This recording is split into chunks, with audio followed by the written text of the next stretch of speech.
Good morning, everyone. Kate Bora here. Fiona and I thought we'd jump on and do a Facebook Live this morning on executive presence. So this is a conversation we've been having a lot in the Accelerate community, which is our leadership development and mentor program within YPWA.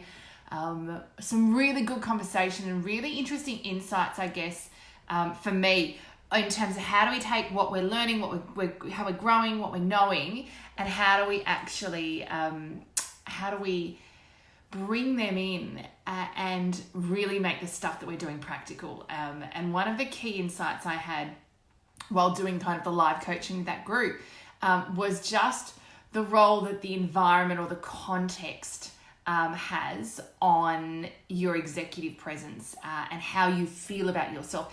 Interestingly, when we were doing when we were talking about sort of how we're going to position the Core Confidence book, we looked at, sorry, I'm just adding Fiona, or trying to add Fiona, there we are.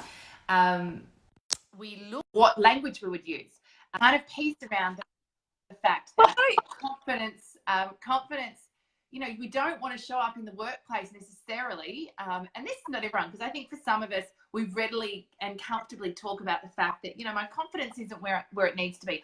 I know something's going on. I know I walk into a room with certain stakeholders and my confidence goes from here to here. And so, you know, for some of us, really happy to talk about that. But if we were thinking about the commercial positioning, it was very much this piece of, you know, does everyone really want to say to their boss, hey, I want to go to this Core Confidence workshop? And so it was funny because this concept around executive presence emerged then in terms of different language. And we've used it with commercial clients who are looking to do something internally, you know, wanting to do the one-day Core Confidence workshop with a group of their people in their organisation. And potentially, you know, we've positioned it with them and they've positioned it internally as it's about executive presence, which kind of ties nicely with the personal brand. But I think, you know, this piece around, and the irony, you know, the whole irony of the fact that we don't want to talk about, you know, that actually by talking about the fact that I don't have confidence means that I lose confidence is like, you know, kind of funny in and of its own right. But I think there's really, there's some distinctions that have come since I've been talking about executive presence on its own, and it does have significant ties back into the Core Confidence world. But I'm, as I said, coached on it last week, speaking on it tomorrow, so super excited about having this conversation with you guys. Bea, how are you? I'm really well, thanks, Kate. And I agree. And I think it's great you're sharing the story of our own kind of wrangling with these two terms and what was the thing that would land best with the audience, what would matter to them the most. And I'm kind of glad that we stuck with Core Confidence because it's such an important piece. And I think when we try and pretend that confidence is not kind of the underlying thing that's going on, we diminish it somehow and we sort of say it's something you can fix in a moment. And we know from our own journeys and working with clients that that's not the case. But I think this piece about executive presence is really important. And we know when we're in a workplace that we're going to have to influence people. We're going to have to stand up sometimes. We're going to have to share ideas. We're going to have to do things in a way that we want it to land really well. We want to actually get traction. We want people to understand what we're talking about. And the way we do that and what we hold in ourselves as we do that is this whole suite of things that we probably can label under executive presence. And it's the language that organisations, so senior leaders, are using. Again, working with another client who is quite senior and, you know, have been just doing some, I guess, analysis on different career paths. She's at a point in her career where luckily for her, I say luckily, she works very hard. So she has a number of different pathways open to her in terms of where she could go. And, you know, has been offered a particular role that maybe doesn't resonate super well. So looking at, well, if I hold on saying yes to that, maybe this other opportunity in 12 months' time might be available to her. But interestingly, the language that's being used is she's not ready for that role yet. And as I've talked to her, the conversation that's really evolved is that executive presence. So technically super strong, one-on-one with senior leaders. And it's often referenced, you know, executive presence tends to come into the ball when you're working with senior stakeholders. Yeah. In the absence of that, it doesn't necessarily get mentioned. But, you know, this piece around, oh, you need to, which is interesting, right? When you show up with these senior people who are important, you need to position and present in a certain way. And I think it's interesting in terms of what is it that the stakeholders are expecting from you. And that was one of the biggest aha moments that came out when we were coaching last week. The question I asked was, so in what circumstances do you shine? So do you walk into a room and you are totally authentic, you are you, you feel that 100% unshakable, unbreakable confidence. And in what circumstances do you walk into a room and do you contract or do you shrink? And just the conversation of starting to compare those two and look at, okay, so when do I feel like I can be 100% on? And there's a whole conversation then about, you know, when you're authentic and when you're you and when you're shining. And I've got clients that talk to me about, you know, they get feedback that you really shone in that meeting, like you totally, and they will say, I was on, I was confident, I felt really in my body, really congruent. And so, you know, that distinction of what is it when I shine? And then there's some work often for some people around, you know, the gap potentially between that and executive presence and whatever it means in the stakeholder circle you're in. But when is it that I walk into a room and I shrink? And often it's the stories we're telling ourselves as we walk into those rooms, or the context with which we walk into that room. So what was really clear with the girls last week was I'm not clear why I'm in the room. So my context is unclear. There's uncertainty around why I'm there. Therefore, I don't know who to be. So I don't know my place in that system, and I don't know what they're expecting from me. And I don't know, how I fit. And so it really, I guess, drove home, because that is something you can control. You can have good conversations around, you know, why am I coming? If I'm in a meeting or I'm coming to present, why am I coming? What is it that the people in the room are expecting from me? What's the context that I'm walking into? What's happened before and what's happening after? So that you can have more certainty around, how do I show up?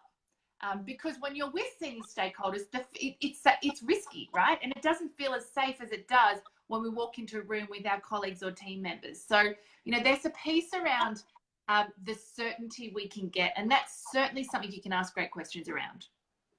Yeah, I think that preparation piece, you know, to know exactly, or to know as closely as you can what you're up for, actually informs you so that you can be prepared, and then you can kind of feel more centered in yourself, more present, more this is what my purpose is here, more aligned. And as soon as we get into that way of being, it immediately gives us more presence. Like we're immediately more able to hold ourselves well, no matter what goes on externally. And I think it's a great reminder that, you know, making sure you have done ask those questions, got a little bit of context, understanding what it is that I'm here for. I think the other thing is lack of familiarity. So, you know, as you're saying, you know, when you're with your team and when you're doing things, I'm familiar in that environment. I'm actually used to voicing my ideas. I'm used to being, you know, in that space and what I've got to contribute.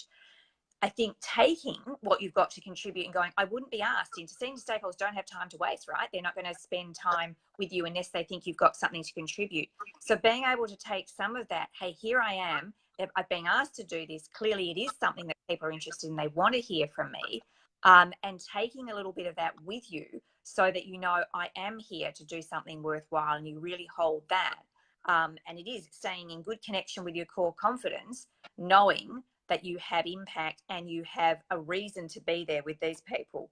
I think, you know, we talk a lot about being comfortable and having, you know, knowing what you know, your knowledge, your authority, but also this and piece of, and whatever question I get, it's okay. You know, I don't have to have all the answers all the time. I can even, well, senior stakeholders are going to know a lot of stuff. They wouldn't be senior unless they did. They might ask me a completely left field question. Okay, that might happen. How am I going to respond to that? how am I going to do that? And how am I going to stay really connected to myself, even though I may not have the exact answer in the moment? Yeah, and you've just touched on beautifully a number of different chapters in the book. You know, that piece around, we talk about build relationships, build relationships with stakeholders so that, you know one-to-one where you sit with them and, the rapport you have with them and how they see you and what they expect from you. And actually even ask that question can sometimes be a good thing. That whole piece of know your stuff, right? Chapter 3, know your stuff, but also the segue around perfectionism and, talking into kind of chapter 10, which is face fear, know that you can't know everything. And so there will be times when you'll be asked questions that you won't know the answer to. I think, there's this pretense that actually I will know everything. And the truth is there is definitely going to be points in your career when you're in meetings where you're going to be asked a question that you don't know the answer to. And that brings me back to, be focused and present, chapter 6. And, this piece, again, in Accelerate Book Club, we've just finished reading Focus by Daniel Goleman. And just that piece of, and it circles back really to what is presence. When we are present, when we are 100% sensorial or, at a sensory level in contact with people in the environment that we're with, it is very difficult to go into story, into the rumination that's up here. So if we are connecting visually, if we are really present with the sounds and hooking into the senses of where we are, we can show up. And we've all been in a situation where someone is not present. So I think they're really, if we break this whole thing down into, we know why it's important, right? Executive presence is important because it's about influence, it's about perception. Certainly the more senior you get, the more that those your reputation and how you're seen, it feeds back into promotions and salary conversations, all of those sorts of things. So it certainly matters. But this piece, the executive is kind of almost how you show up and kind of what you say and what if you're communicating in a way and what they're hearing from you lines up with a perception that we have as an executive, which even in and of itself is very fluid and is very subjective to the individuals in the room. But this piece around presence, which is when I'm 100% in the room, connected with the people that I'm talking to, that people feel that. And I think if we talk about executive presence, it's very much how you make someone feel. Yeah, I think that's such a beautiful piece that, when we get out of our heads and we are really focused on what we've got in front of us with the people in the room, and we're really listening, we're really being present to what's important to them. It's almost like you don't have to overthink it. You don't have to have all the answers, because you will be picking up on the feedback you're getting both verbally and non-verbally, and you'll be responding to that. And that will actually hold you in this place of executive presence and give you, it'll kind of fuel you to be more, to be clearer and to share from a place of real knowing.